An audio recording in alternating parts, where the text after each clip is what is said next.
I just trust that there is a place for me, and I hope that I can do the best with it that I can, Welcome to the Paul Plett podcast. This is basically an excuse for me to sit down and have a conversation with people that I find interesting. And joining me today is Erna Peters. Erna is a wife, a mother, a grandmother, a retired teacher, an artist, and an actor. Yes. Among other things. Welcome here, Erna. Thank you, Paul. Thank you. How are you doing? Very well. Yeah? Very well. I just talked to somebody on my way over here. I had to make a stop, and they asked the same thing. How are you doing? And I said, I'm doing great. I'm retired. It's great. So it's been a journey. For people who don't know you, who are just meeting you, I guess now, how do you introduce yourself? How do you say who you are and what you do? Usually I say I'm a retired teacher. But you know what? My most important thing would be the mother and the grandmother is to me, But yeah, usually I guess it depends too who I'm talking to. Yeah. But, if it's somebody that I know has a teaching background, I'll say, oh yeah, I'm a retired teacher. Yeah. And then we'll get on to that. Yeah, trying to find the common ground. Yeah. How many kids do you have? How many grandkids do you have? I have 4 kids, all married, and 2 grandkids, 1 on the way. Oh my goodness. Okay, so soon to be 3 grandkids. Yeah. That is so different than parenting. Yeah. You're in the midst of young kids, and it's just so different. Yeah. So different. I can't imagine. I mean, I know where we're at with sort of the parenting journey. Yeah. And things are, we just, we just watched Mary Poppins for the first time. Yeah. Right. I'm reading Rosie, our eldest. I'm reading her Winnie the Pooh and the House at Pooh Corner. So we're just getting into chapter books, and we're just getting into sort of classic movies and musicals. Right. So it just sort of feels like, we're about to open up to this whole world. Yeah. Yeah. Moving from sort of then being toddlers to then being little. Oh, and you won't be able to read enough. No. They'll just soak it up. Yeah. Yeah. But also now it's we just went to the thrift store and I just got Charlotte's Web and getting excited about the Chronicles of Narnia, Right. Yeah. So where are you from? Where'd you grow up? Oh, well, I was born in Paraguay, of all things. Oh. Yeah. My parents were born in Canada. Okay. And their parents were born in Canada. Okay. And then when they were about 14 years old, there was that big, migration to Paraguay or Mexico. I'm Mennonite. Mennonite, yeah. And my parents were 14 when their parents decided to go to Paraguay. Okay. And they grew up the rest of their teen years there. They got married there, had 4 kids there. And then decided, you know what, maybe Canada would be a better place to raise our kids. Wow. Off of the colony and where they grew up. How long were you on the colony for? I was only 18 months when we moved back to Canada. Okay. And what are you in the, you're part of 4 kids? I have a little sister that was born in Canada. Okay. Yeah. And then 2 older siblings? 3 older brothers. Oh, okay. And 1 younger sister. Okay. So 5 altogether. Yeah. Wow. Born, which colony? Summerfeld. Yeah. Colony Summerfeld. Yeah. So Summerfeld, and then is that connected? Is that just the name? Share the name of the Summerfelder Church, or is that where the Summerfelder Church is from? Well, my mom grew up in the colony Summerfeld in Manitoba.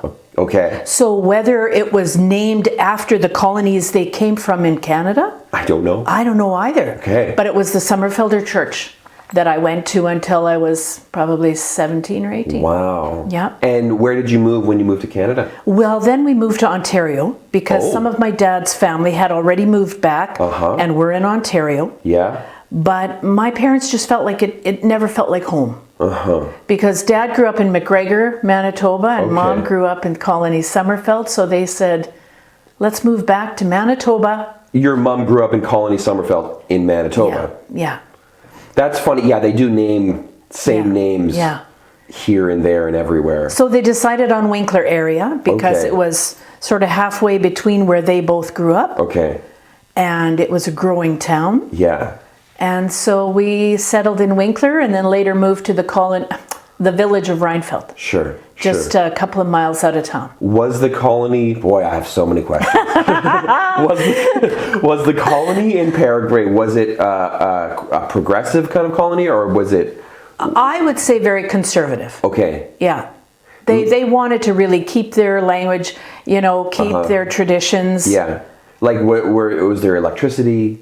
Was there? Oh yeah, now that not initially. Oh no, there was nothing initially, right? Okay. Just jungle basically, and they had to, create the farmland and Yeah. oh, it sounds like it was grueling. Yeah. What they moved to. Yeah. But now, oh yeah, my relatives would all have air conditioning and Okay. electricity and yeah. So they moved down there to start the colony, and they sort of like broke the land. Yeah. And then they just updated as they could. They didn't make an intentional decision. Like, I visited Riva Palacios in Bolivia. Okay. Which is like no electricity. It's Oh, a horse yeah. and buggy, Right, steel right. wheel tractors. Yeah. They're very intentionally saying no. Right. To so many things. Yeah. Whereas this Summerfeld colony in Paraguay. I don't know really about TVs and such, but I know they all have phones. Yeah. They Yeah. have that technology. Okay. So I'm not sure what their stance is on TVs and Yeah. movies and. And you still have a lot of family down there? Oh yeah, lots of cousins. Have you visited? I never visited. I'd love to. I have a cousin who I've been writing with since we were kids, back and forth. We've been pen pals all our years. Oh my goodness. Yeah. I'd love to meet her. Let's make a documentary. Yeah, let's do that. You paid my way to go to Paraguay. I'm in. So you born in Paraguay, 18 months, you move north to Ontario, then Yeah. end up settling in Winkler. How old were you when you moved sort of to the Winkler area? Probably 4. Okay. Yeah, because I had kindergarten and grade 1 and 2 in Winkler. And then in Reinfeld, they had a little 2-room country school. 2 teachers from grade 3 to 8.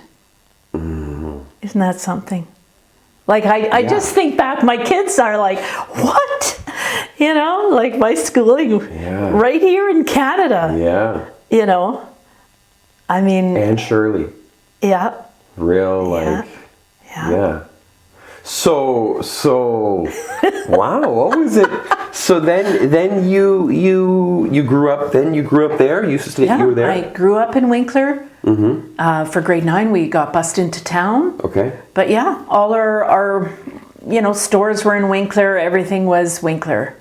Except we lived, in the village. We had 10 acres there. And Yeah. had a big yard and garden and Yeah. even some animals. And yeah. And where were you living? So I grew up from grade 3 to whatever until I moved to university. I lived in a village called Reinfeld. Okay. 2 miles out of town. Where's Reinfeld? Reinfeld is just east of Winkler. Okay. And the way Winkler has grown now, Yeah. it's, Yeah. it feels like it's attached to Winkler. Yeah. I'm sure that my wife would just be like, "Oh, it's right there," and then I would know. But okay. So Reinfeld and bust into Winkler For school. So anytime I wanted to be involved in anything at school, if I wanted to be involved in drama or choir or anything, we've got to drive Erna to school again, because I need to be early or stay late. And you liked being involved in a lot of things. I did. Yeah. Yeah. I loved school. Okay. I knew from an early age I wanted to be a teacher. Oh, you did. I just wanted to stay in school. I loved school. My mom's just like that. Yeah? Yeah. Did you at home? Were you a teacher? Did you teach your little sister? Oh yeah. Oh yeah. See, it's funny because I had 3 older brothers, so I was firstborn daughter. And so there were a lot of expectations on me as a firstborn daughter that I had to break the way for my little sister in many ways. Because my 3 older brothers, I mean, they were off working, they had part-time jobs. Yeah. You know, they weren't home so much. Yeah. So it's almost like we had 2 little families in our family. Okay. In a way. Yeah. You know, because Was there a big age difference, or? my youngest brother, like next oldest to me, is 4 years older. Okay. Okay. And then it's 6, and then it's 10. Okay. So yeah. So I mean, they were stuck with 2 little sisters, you know. But I thought they were so cool. Yeah. Oops, sorry. That's okay. I thought they were so cool, and I just wanted to do everything that they did. Your older brothers? Oh yeah. Okay. You know, motorcycles, hot rods. Like it was just so awesome that I had these older brothers. Yeah. And they were pretty good about, you know, Erna, you want to learn how to ride a dirt bike? Yeah. Yeah. You know, so yeah. Does that kind of, I mean, it sounds like you just had a lot of like love for life, like wanting to like be a teacher, wanting to stay at school, then also wanting to like thinking your brothers are so cool, you were learning how to ride dirt bikes and all that stuff. Like, were you just sort of like on all the time and sort of wanting to be a part of everything? Well, in a way, but I always thought, and I still think, that I'm an introvert. Okay. So I don't know that I was always on. But if there was Not something socially necessarily. No. Yeah, yeah. But if there was something I was interested in, Yeah. then I went for it. Yeah. You know, and cars and motorcycles, I've always had an eye for cars and hot rods and things. And I know in high school when we'd be driving somewhere with, you know, just a car full of girls, I'd say, oh, look at that car. You know, what a great car. Yeah. And I could tell them, you know, what kind of car it was, if it's a Corvette or if it's, you know, what it was. And they'd be like, how do you know that stuff? And anyway. Do you take after your mom or your dad? I would say I'm a good blend of both. Okay. My dad is an introvert. Okay. He's a quiet fisher, hunter. He's a outdoorsman. Okay. He doesn't need to prattle and talk about a lot of things. Okay. Okay. And my mom, you know, she's more talkative. You know, she wants to tell everybody what she did all day and what she accomplished, and you know. And with my dad, I remember even as a teenager when we would drive places, it would just be quiet in the truck. You know, we'd have some spits, or he'd have some, you know, licorice or something, or he'd whistle, you know, and it was quiet. Yeah. But when we went with mom anywhere, we were yakking the whole time. Oh, really? Yeah. So, growing up in Winkler, you know, doing lots of stuff. Yeah. You know, having to get driven into town every time you want to be a part of something. Yeah. You say that you wanted to be a teacher. You knew very early on that you wanted to be a teacher. So how did you end up sort of pursuing that career? Well, in high school, I knew I wanted to be a teacher. Yeah. And you know, growing up in Winkler, I always felt like you didn't have a lot of choice. It was either a teacher or nurse. Okay. And you had to go to city for that training. Yeah. So that was city a big... being Winnipeg. Yeah, that was a big hurdle, you know.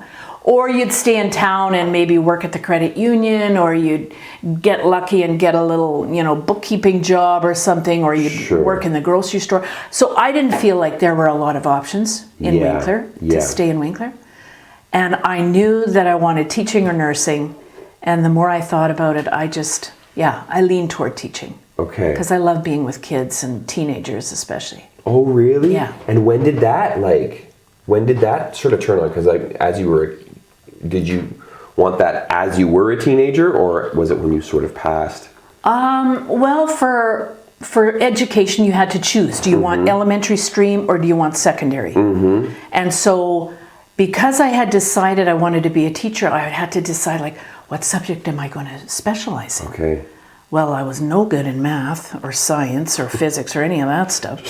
So I'm like, okay, what's left? English and art, because I had, you know, almost 100% in those subjects, right? Okay. So, I'm going to be an art teacher. I'm going to be an art teacher and an English teacher. Wow. You know, and even in high school and junior high, you know, my teachers, English teachers, put me in these, festival of arts, they used to call them, where you would recite a poem, or you'd recite a Shakespeare soliloquy, or, you know. And so I won a lot of competitions just for reciting poetry, or, you know, reading a short story, you know, and so I knew that I had some ability with language, right? So I decided to do the English, and I was in every play in high school. Okay. So I thought, okay, maybe that's how I can get into the drama side of things. Okay. So so in university I did some black hole theater, and but it was all so What's different. Black hole theater? Black hole theater is U of M's theater. Oh, okay. University of Manitoba. Yeah. Okay. Yeah. Okay. And so coming from Winkler, going to university was huge shock. Yeah. And my parents weren't very supportive initially, because I'd have to move to the city. Yeah. You know, where was I going to live? Yeah. How was I going to get there? This was a lot to process for them. I mean, because they were. And they would have been colony. Moving from the colony to here, that was already a big move. They would have been happy to have me, you know, stay in town and work at the local co-op. You know, that's like, they wouldn't have cared. But I just know I'm going to university. Wow. And so I took care of everything. I found somebody to room with, another girl that was going to U of M. And I did all that. And I said, Mom, I got a student loan. This is how it's all going down. Well, okay then. You know, it was like... Figured it all out. Yeah. Wow. Yeah.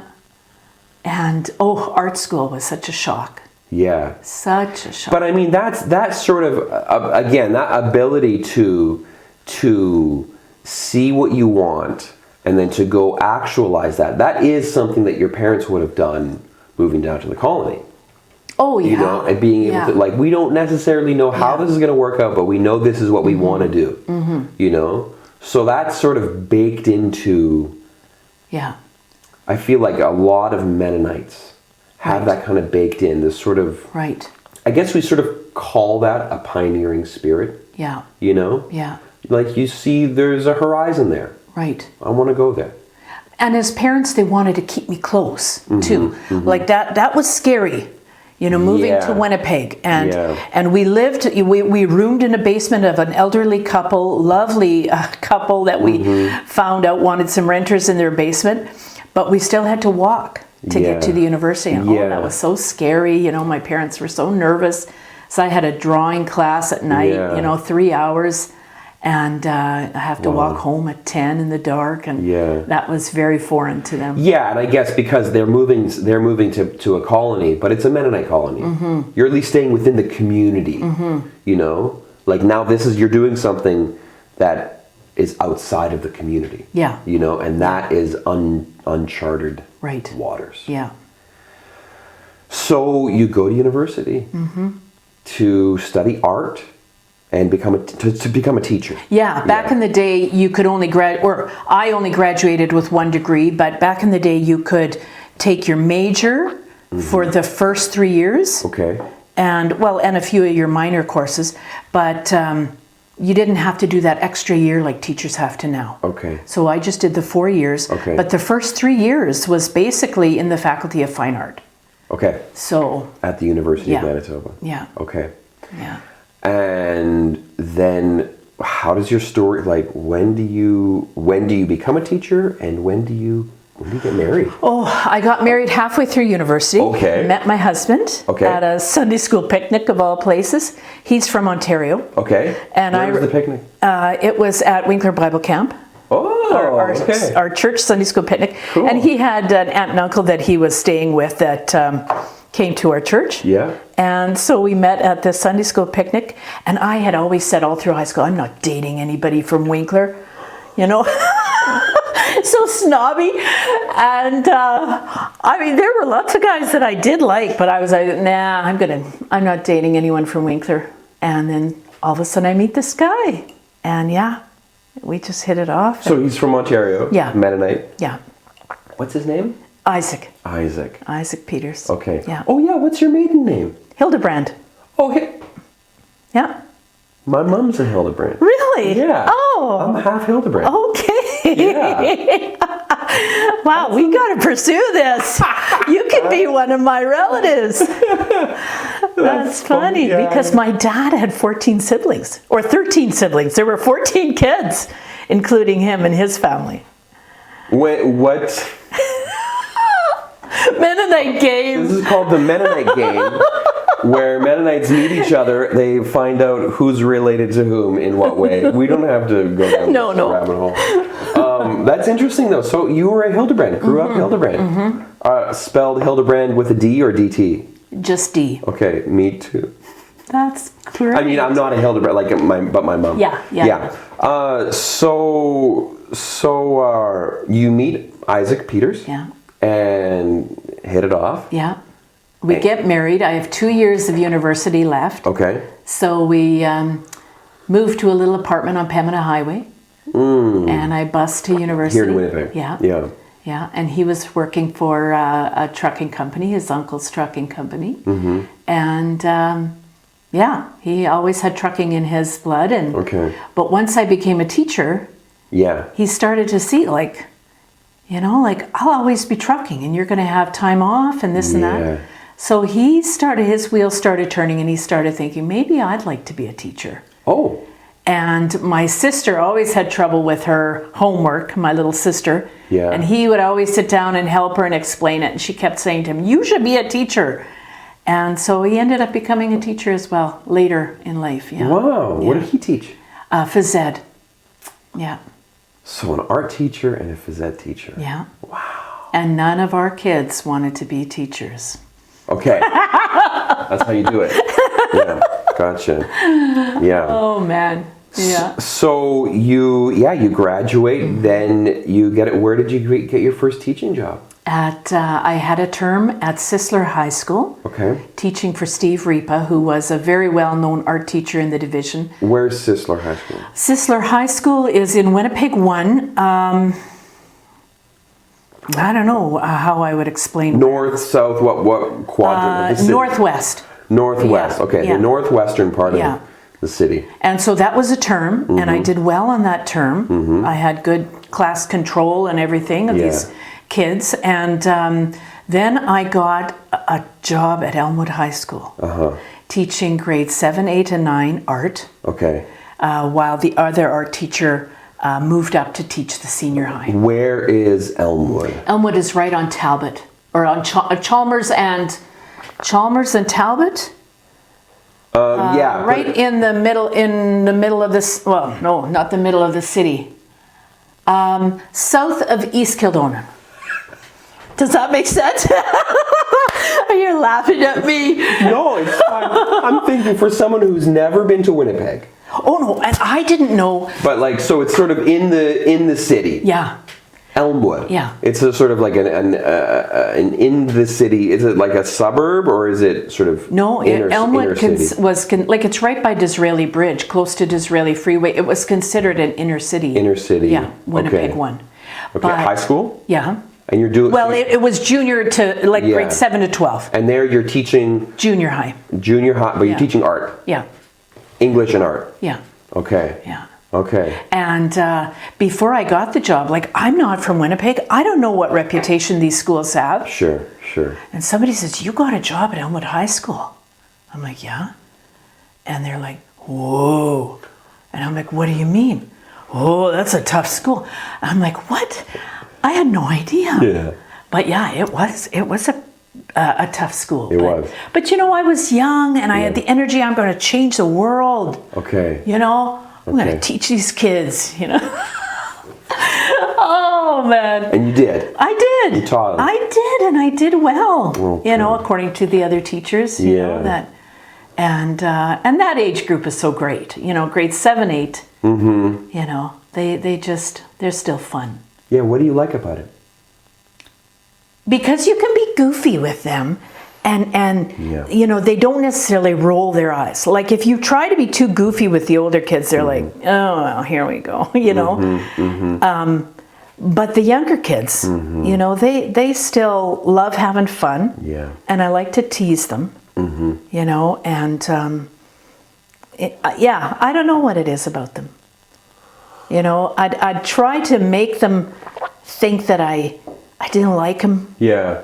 You know. But I loved them. They knew I loved them, you know. And I don't know. They're just learning so much. Yeah. Well, that sounds like you're also sort of playing with a social. Oh, I loved it. Yeah. And they were still open to it at that age. Yeah. You know. And did you like? How old is that grade? Well. I don't even know, 12 to 14? 12 to 14. Or 11 to 13, something like that. Did you like being that age as well? You know what? For those ages, I was in a 2-room country school. Yeah. I had a lot of confidence. You know, because there was just a few of us. Yeah. And I was good at doing whatever, like if the teacher needed a poster made, okay, I'm making a poster. You know, like I had a lot of confidence in that age, but then in high school, it took me a while. It's kind of a great age. I know that for myself, inside, I feel like I'm 13. Yeah. You know? And I think it is exactly that, where like you've learned enough so you know a lot about sort of life and you can kind of be sarcastic and goofy but you're still optimistic. You're not yet sort of like jaded, sarcastic, you know, it's still, you can get sucked into an adventure. Oh, you know? And you know, if you wanted the kids to buy into something, you just had to show a little enthusiasm yourself and they were there, you know? You know, you're just like, oh, you guys, I'm so excited today. You know, wait till you hear what I want to tell you. And they'd be, oh, okay, you know, this is good, you know, and so often. And so it was always a challenge for me, like what will hook a grade 8 boy? What can I hook with it, you know? Because they're starting to get that, you know, the lazier attitude, you know, the kind of the grade 9 and 10 where they're just, that their bodies and they're just changing so much, they're just tired all the time, you know? Yeah. I know that for my kids, I mean, they're way younger, right? They're 4 and 6, but they're still at that age that like, if I enter a room and suddenly if I just like gasp and I run out of the room, they will chase me out of the room. They're just ready at the drop of a hat to like play whatever, you know? It's just great. Yeah. So you're teaching in Elmwood. When do you start having kids? Oh, I started having kids in 91. Okay. Jeff, my oldest was born in 91. At Elmwood? Or Yeah. And so back in the day, what did we get? We got 3 months, 4 months tops for mat leave. Okay. So he was born in April. So I had until September. Yeah. And then I dropped to half-time. Okay. Because Isaac was starting, like he was still in university, and so we needed somebody. He's like training up to be a teacher now. Yeah, so we needed somebody to still make a bit of money. We couldn't quite live on the student loan, like, and so I said, okay, I'll teach halftime. Okay. You know, so that I can be home half of the time. Yeah. At school half of the time, I can still have a bit of an income. Yeah. And then I taught halftime until our 4th child was born. Oh wow! All at Elmwood. And those teachers were just like, Erna, what's going on? First I had a boy and a girl. And then everybody thought, oh, you have the perfect family. You got it. You're done. Yeah. I'm like, I'm not so sure. Isaac and I always wanted 5 or 6, you know. And then the 3rd one came along and people were like, what's going on with you? Like, what's the age difference between 2 and 3? Between the 2nd and 3rd was 2.5 years. Okay. Yeah. Keep it going. And so after the 3rd, we were definitely outnumbered. Now it was getting tricky. You know, one was always taken off when you're trying to get everybody dressed. One was already taken off onto the street, you know. And it was like, you know, you're outnumbered at 3. Yeah. that was the big learning curve, going from 2 to 3. Yeah. And, you know, but then 6 months, when the baby was 6 months, I got pregnant with our 4th. And I'm like, whoa, how are we going to do this? You know, and Isaac said, oh, it'll be fine, it'll be fine. Meantime, I'm sure he was panicking inside. Yeah. So my youngest 2 are 14 months apart. Wow. Mm-hmm. Wow. Yeah, what an adventure. That was like twins. What an adventure, yeah. So coming out of that, you got 4 kids and you're still at Elmwood. I'm still at Elmwood. But back in the day, and they might have it now, I could keep my contract open for 5 years. But because after the 4th, it didn't make sense for me to keep working half-time. By this time, Isaac was subbing, and thankfully, he got a full-time job the year that I decided I better stay home with Amy, or with the 4 of them. Yeah, and Amy's your After youngest. the youngest, yeah. We have a boy, girl, boy, girl. Okay. And yeah, and it just so happened he gets a full-time job, so that was like perfect. Okay. I got to be stay-at-home mom. Okay. Oh, which is another whole can of worms. Let's open it. What was that You know, like? this is so weird. This is just life. It's just, my stages of life have been so incredible because I had to go to work. I felt like I had to work half-time. We needed to, like for income. Yeah. And so I'd look at all my friends that were stay-at-home moms and I'd be like so jealous. You know, they get to stay home all day with their kids. Yeah. You know, they don't have to work, you know.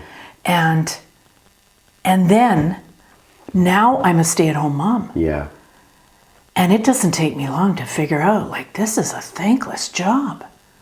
Yeah. You know? Yeah. This is hard. Yeah. This is 24/7. Like, I'm tired. Yeah. You know? 4 kids. What I wouldn't give to go to work and have a bit of a break, you know, deal with some teenagers for a few hours. Yeah, yeah. Not your kids. No. Yeah. You know? And so then I could see that side of the coin. That's interesting. Being home full time. And then because we needed the money, Isaac was teaching, but every spring break, every summer holidays, he'd be on the semi, he'd be trucking. So I felt in many ways like a single mom. During those times. Yeah. Yeah. So I've been a working mom, a stay-at-home mom. I can relate to single moms because that's another whole beast. Yeah. You know? Yeah. Anyway, interesting how life evolves and all the things you experience. Yeah, yeah. I know that for us, I know that for me, it was, you know, taking a step back from working was, it was rougher for just my own identity. You know, just like, who am I? You know, I had self-identified so much with the work that I was doing. Right. And then when you become like the stay-at-home parent, just like you say, your identity is like to kind of be a nobody. Yeah. Right? Yeah. To just absorb. Oh, totally. To absorb everything, right? And then carving out that... Well, that's an interesting thing because then sort of more over the last couple of years, I've decided to be... Well, I've had a journey and have come to the realization that there are aspects of myself which I have to acknowledge. Right. You know, and that has to do with like, who am I? Right. What is my identity? And I am a creative person. Yeah. I need to express myself. It doesn't need to be, I don't need accolades and grandeur, but I need to I need to work through stuff and share it. Yeah. How did you, as a stay-at-home parent, I mean, you also must have had to come to terms with your own identity and who you are, apart from the parenting, apart from the teaching. Yeah, and you know what? I don't think I did. Because I don't necessarily, you know, blame it on the way I was raised, but the modeling that I had as a mother was, you give it your all. Yeah. And you put your own desires aside because this is important. Yeah. And so, You know, my husband had hobbies. He was a motocross racer for many years. We had tons of fun on the motocross circuit. All those cars. You know, all those bikes and cars. And then I said to him once, you know what? We can spend money on your hobbies. Yeah. Because it's important for you. Yeah. But what about me? Yeah. And he says, okay, what do you want to do? I don't know. You know, like I really didn't know. Yeah. And that was really, like, I have lost myself. How old were your kids at that point? They were probably in high school already. Oh, wow. You know? Yeah, so it's like, you kept it buttoned up for a long time. You know, and I was teaching art. So Yeah. I had my outlet. Getting back to the kids. So then I stayed home for 6 years. Yeah. And during those 6 years, technology was just exploding. In the 90s. Like when I quit at Elmwood, we were not doing anything on computer yet. No attendance, no report cards, nothing. Yeah. And then, anyway, the learning curve was so great. But I started subbing to see, you know, do I still like teaching? Because I didn't know. Yeah. So I started subbing, and I liked being in the classroom. Okay. You know, you're acting. Every day you're acting. Yeah. You know, it's an acting job. Yeah. And so I had fun with that. Yeah. And so I guess I just assumed, okay, well, I guess that's my outlet, you know? Teaching. Yeah. You know, because I did spend a lot of hours preparing art for display, you know, having, you know, showing off what the students were doing. I spent a lot of time into that. And, you know, it wasn't until my youngest was in high school, I think she was in grade 12. She says, Mom, I'm going to be graduating. You need to start thinking of yourself. What do you want to do? Yeah. Because I didn't know what I wanted to do. I knew I loved acting. I knew I loved art. I love reading. I love, you know, expressing myself. And I did a lot of acting in church, and I did worship leading. And so I like, you know, speaking and that kind of thing. But I said, you know what? Yeah, like I'll have to find something. And then the very next Sunday, or was it a couple of Sundays later in church, there's an announcement calling all actors. And where are you going to church? We went to Douglas Mennonite Church at the time, Okay. on Rothesay in North Kildonan. Okay, And there's an announcement in the bulletin, Winnipeg Mennonite Theatre Society looking for people to audition, you know. And my daughter nudges me, Mom, you should try out. So I did. And I got the lead, you know, the lead role in this play that they were auditioning for at the time. My goodness. And I didn't even know it was the lead until we started doing read-throughs, because I didn't even know the play. So it's like, wow, whoa, okay, I've got the lead. Now I'm really nervous, you know? So, and it went so well. Wow. Yeah. What play was it? The radio play. Okay. By Holoka. Okay. I can't remember his first name. Peter Holoka? Okay. Anyway. What's it about? It was about how the demise of radio shows. You know, radio plays. Yeah. Like taking place in the 60s or late 50s, whenever it was. Yeah. And TV was starting. And so, you know, I was the manager of this radio station with these people that came in and sang the commercials. Yeah. And, you know, we had a sound guy there with coconuts, clip clop, you know, doing sound. Anyway, it was a comedy. It was hilarious. Yeah. Oh, that's great. Yeah. Oh my goodness. And so then I got involved with Winnipeg Mennonite Theatre. Wow. And when is this? That was in 2018, 2019. Okay. Yeah. So and then I've been in plays most years since then. Okay. During COVID, we did a radio broadcast. Oh, you did? Yeah. Okay. Yeah. The Death of Pollyanna, we did, and and then they invited me to be on the board, so I'm on the board. Oh. I'm not a big contributing member, but I vote and help pass. Yeah. Wonderful people. Oh, amazingly talented people. Yes. Yeah. Winnipeg Mennonite Theatre is amazing. Yeah. So that's almost coming up to present day. Then, your teaching journey, because you are a retired teacher. So when does that chapter? So I started subbing, and I subbed for MBCI. Yeah. I subbed for Calvin Christian Collegiate. Okay. Because I thought, these are Christian schools. It might be a better transition for me than just going bang into the public school system if I'm a little unsure of myself. Wonderful staff, wonderful schools, and I just knew, okay, I want a teaching job again. Okay. So Calvin Christian offered me a full-time term for somebody that was going on mat leave. And I said to the family, okay, well, they're still all in high school making lunches, like it was a busy time. I said, okay, I've got a chance to work full-time. Do you think I should try it out? Well, what do you think? Wow. And so the family said, yeah, we'll try to pitch in. And I'm like, the money will be good. Yeah. We might even be able to order pizza once in a while, guys. And so they were all in. And so we all did our part. And then I could tell right away, it's too much. So I think it was 4 months. Sure. So I could see the end. Yeah. So I could give it my all because I knew it was coming to an end. And, but I knew for the wellness of the family, for my own stress level, and that halftime was all I would do while the kids were still in school. Interesting. Yeah.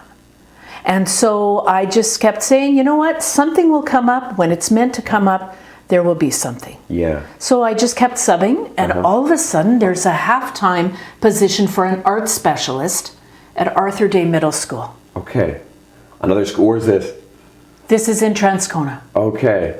And that's eastern part of the city. Yeah. Okay. And I'm like, okay, this is what I'm going to go for.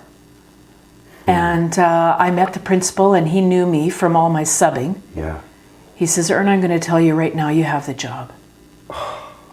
And I'm like, what? Like, I didn't even show you my portfolio. Just like walking through life, home run, home run, home run. I tell you, it's been a charmed life. Yeah.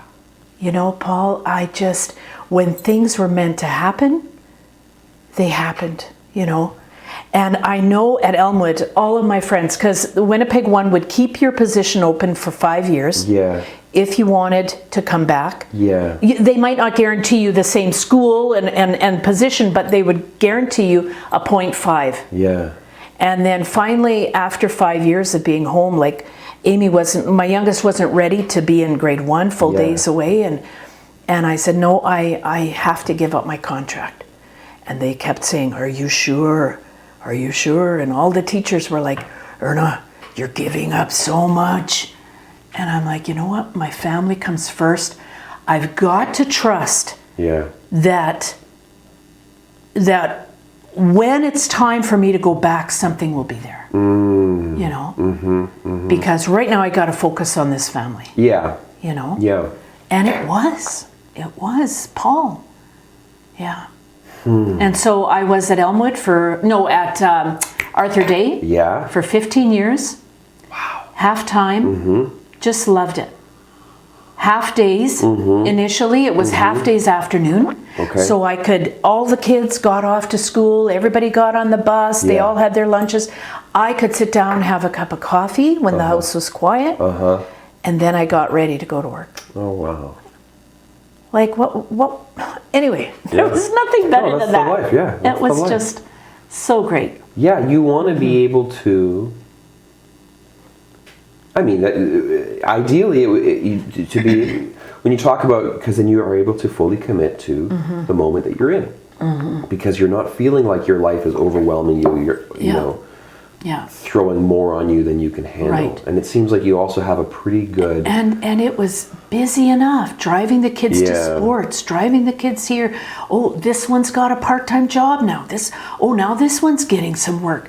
It's like, oh my goodness. Yeah. And my friends at Arthur Day, they would always tease me because I always had a list in my back pocket.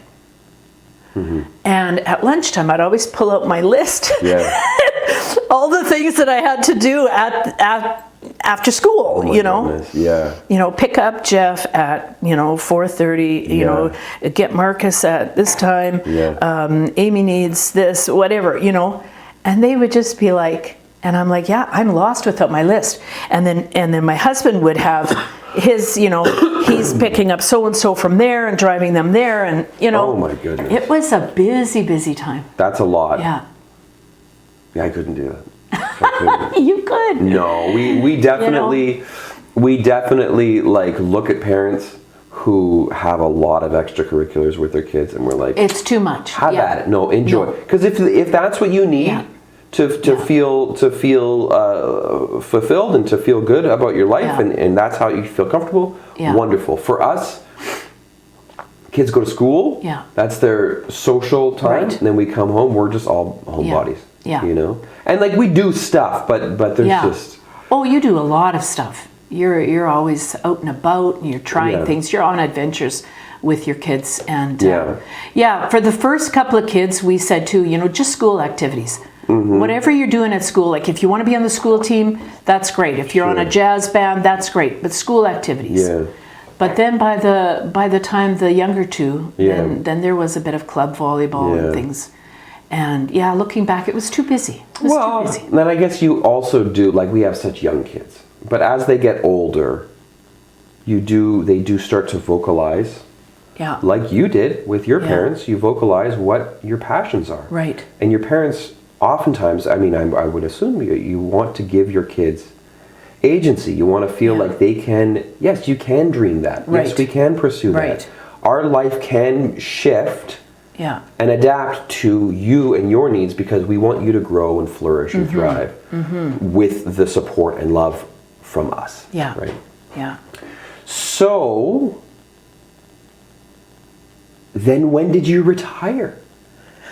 Well, I'm in my second year of retirement. Okay. So a year and a half. And it's so funny because the deadline for retirement, in indicating your intentions to the division, had long passed. So I hadn't really entertained the idea that much. Okay. Never going to retire. Well, no, I didn't want to stay until nobody likes you, kind of thing. Okay. Like you want to retire at the top of your game, Yeah. And so I knew I wanted to retire in the next year or two. Yeah. And, things were so different after COVID. It was really stressful in the schools. Things were just changing so much. And I thought, well, I think I have another couple of years in me.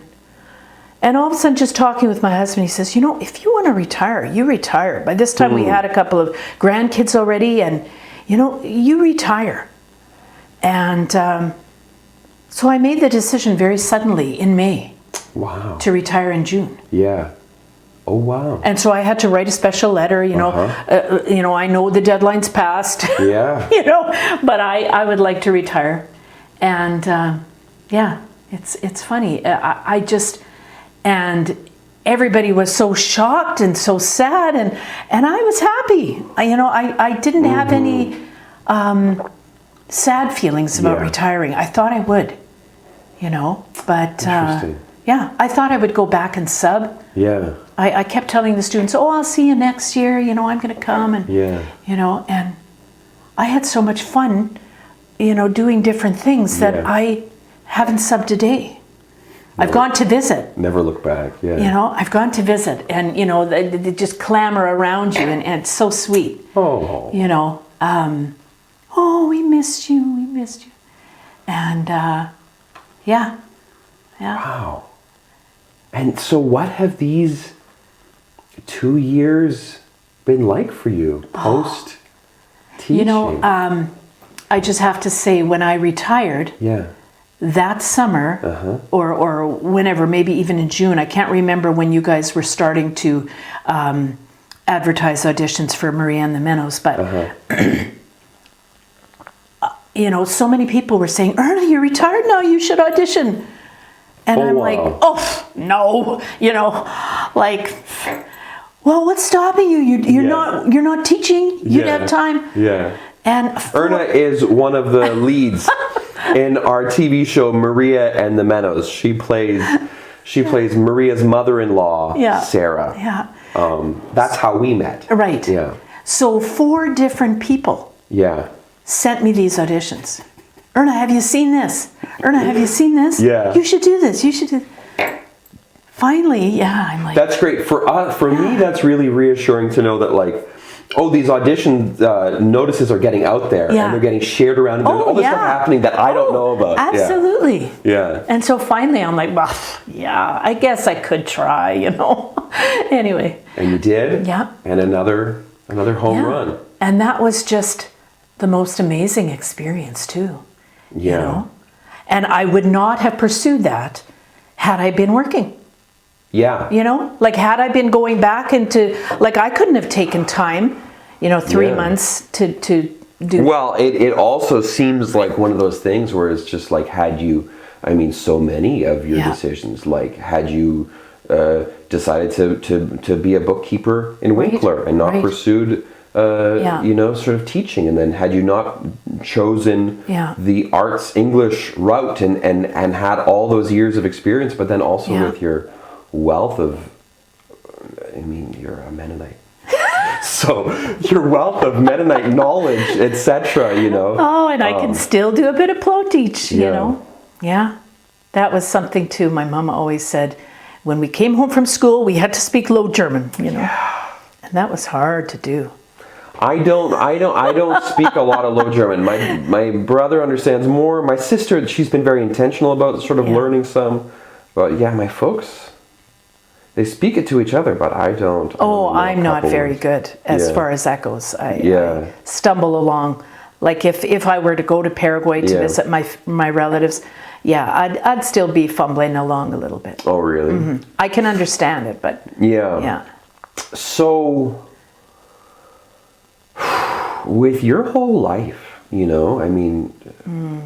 starting in Paraguay, moving to Ontario, and then the Winkler at Reinfeld, and then University in Winnipeg, and then this whole teaching career throughout the city, and then this sort of this other chapter, sort of at the tail end of your teaching career, getting into acting, Winnipeg Mennonite Theatre. Do you have? Is there a sort of a guiding principle or a message? What's your message for the world? I just, my faith plays a huge role in it. I really believe we're meant to be at a certain place at a certain time, and that certain things will come your way that you should pursue, And, it's so trite to say, oh, I've been so blessed, but my parents are both 90. We just celebrated their 70th anniversary. Oh my goodness. Life is so amazing, and we've not had a lot of tragedy. There is stuff coming up. I will experience tragedy, but I have not yet experienced a lot of tragedy. And so I'm just enjoying each day, what is coming my way? What opportunities are there? What do I know I can give my all to? And know that it'll have an impact, or that, it'll help somebody, or, it'll make a difference maybe somehow. I don't know. I just trust that there is a place for me, and, I hope that I can do the best with it that I can, I don't know. Yeah, that is... I feel so proud that my kids have all turned into amazing people. They're all married. They've chosen wonderful partners. And life isn't always easy. There's messy things in life, and you just keep loving through it. Yeah. You keep loving through it, and I don't know. It seems like it's also an outlook thing for you, because life is, they always say, if you want to if you want to be, not if you want to be depressed, if you want to focus on the negative, there's negative all around you. You know, if you would have gone into teaching in Elmwood, being like, this is the worst. I landed a horrible job. These kids are going to break me. No one survives this. Or you went in with this attitude of, I'm going to give it my all. I'm going to teach these kids, you know? Yeah, it is an outlook thing that you do have to make a conscious effort, because, I tend to melancholy. Like, I'm an introvert, and I definitely deal with depression. Oh, you think or you say you're an introvert? I say I'm an introvert, but I am an extrovert due to my circumstances. Like, when you're in a school, you can't be very introverted as a teacher. But to rejuvenate, to re-energize, I need alone. And quiet. You know? So I think I'm a introvert by nature, but an extrovert by career. No, I'm exactly the same way. I get excited about going out and spending time with people. You know, I want to challenge myself socially. But then my recharge is not being around people. I don't recharge by going out at night or something. I recharge by centering myself, having some solitude. Well, Erna, this has been so wonderful. It's been nice to talk with you. Thanks so much for taking the time to my pleasure. Sit down for a coffee and sharing your story. I learned a lot about you, about life, and it's so, you know, it's so reassuring to hear. Again, just thinking about your outlook and thinking about the way to approach life as a challenge, but to approach it with optimism and positivity. Thanks so much for taking the time. Oh, my pleasure, Paul. Cheers. Cheers.